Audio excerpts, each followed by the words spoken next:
Hello everybody, it's the Noteblend here. So recently I was looking back at my older videos and I wanted to revisit a previous topic.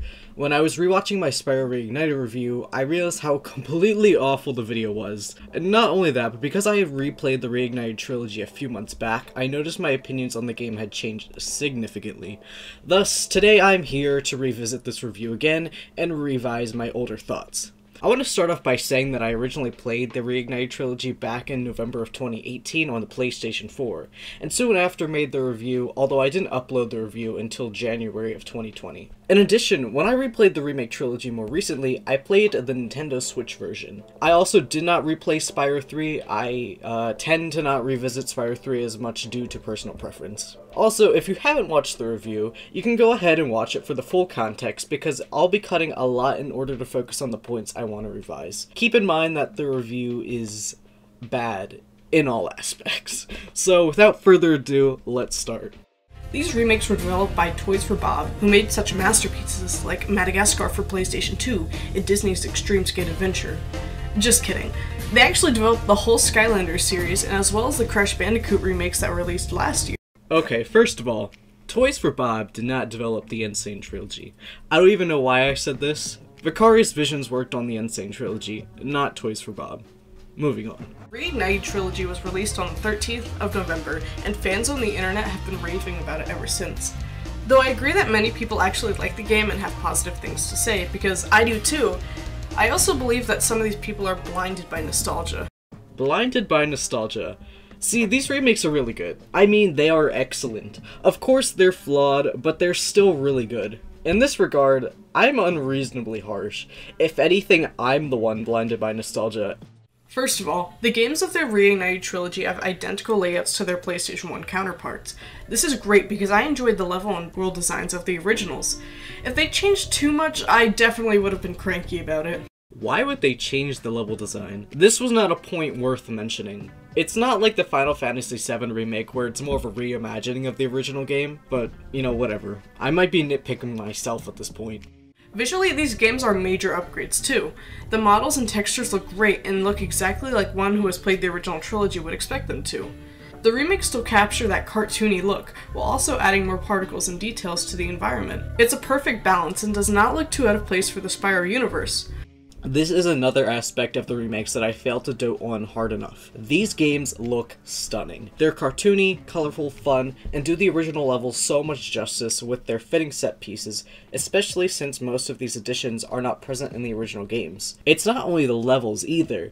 The NPC characters all look amazing. Spyro 1's dragons are the best example of this. If you look at the original game, most of the dragons look fairly similar and they aren't very memorable at all. However, with the remake, each dragon has a unique design that fits in the in-game world in which they reside. In the original too, many of the dragons just said, "Thanks for releasing me," and disappeared. But here in the remakes, they say more with unique animations, and it just adds to the characterization, even if these are such minor characters.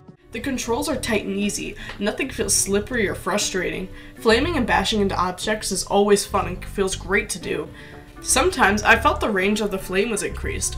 I have no idea if that's correct though, but I feel that way anyways. I still have no idea if this is true, by the way. Upon replaying though, I don't really think there was any significant change. First of all, there are technical issues. Yeah, obviously an older game is going to run better. It's not graphic heavy and it doesn't need to load as much. I will stick with the point that there were occasional frame rate drops, but I didn't notice them as much on my second playthrough, especially since it was a Switch version, the version that's considered the worst in technical aspects. On this version, I noticed more frames dropped if I turned off motion blur, so surprisingly, the game actually benefited from keeping motion blur on. In addition, I think there may have been patches to fix some of these technical errors, but I'm not exactly sure. I might need to fact check this one. Not only that, but there are occasional glitches. These can mostly be found in the second and third games. Although these games do not make the game unplayable, they really make the game feel unfinished and can bring the player out of the experience. Listen, on my playthroughs, I think I only encountered 2 glitches, and they both occurred in the Gulp boss battle on 2 separate occasions. I heard that the Spyro 2 remake's development was rushed the most, so it's a little understandable. The glitches I encountered weren't game-breaking, but they were a little annoying, and not nearly as bad as the examples I showed. The examples I gave didn't even happen on my playthroughs. Despite praising how the game looks earlier, I can't help but nitpick a little. Some levels in the remakes look like they have lost a bit of charm. It seems colors were removed, or just look desaturated altogether. Look at this level, Icy Peak, from the original compared to the remake. The originals look way more colorful and enchanting. Okay, this is another point I still stand by. Some levels lost a lot of vibrance compared to the original games. Icy Peak, which is the example I used in the video, is by far the worst victim of this. In fact, most of the ice levels scattered throughout the levels in the trilogy look rather flat and bland. That's just my opinion though. I don't know, I don't think they look incredibly stunning. I feel like the ice levels in Spyro 1 look pretty good, but the ones in the other games, Spyro 2 and 3, did not look as great. I don't know. But, you know, despite this, I think most of the levels are great in their own right. I think I just really had a problem with this one specific level. Another nitpick I have is that gems are either way too small or the grass is way too long. Seriously, thank God for the gem finder mechanic, otherwise I would have never been able to collect all the gems in each level. I honestly don't think this was an issue outside of like a few gems. This is not a downside of playing these games, I swear. I don't know why I mentioned this. I'm not only nitpicking the game, but I'm nitpicking myself. It's tragic. Though I'm really thankful the remakes are so identical to the original games, there's just one thing I wish they would have removed. This would be the Alchemist mission in Spyro 2. This mission is literally the worst side mission in all of Spyro.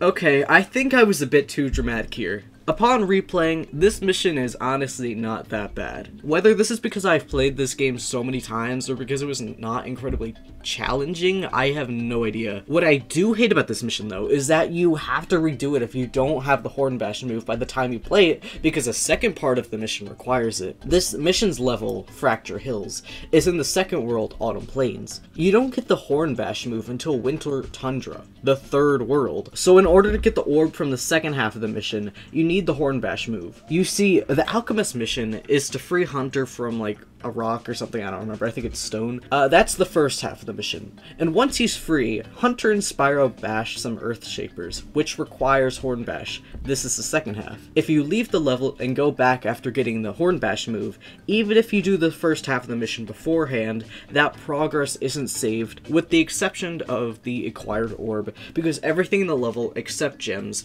resets. If you want even more 3D platformers, similar games I can recommend include Super Mario Odyssey, Super Mario Galaxy, Pac-Man World 2, and Ratchet & Clank.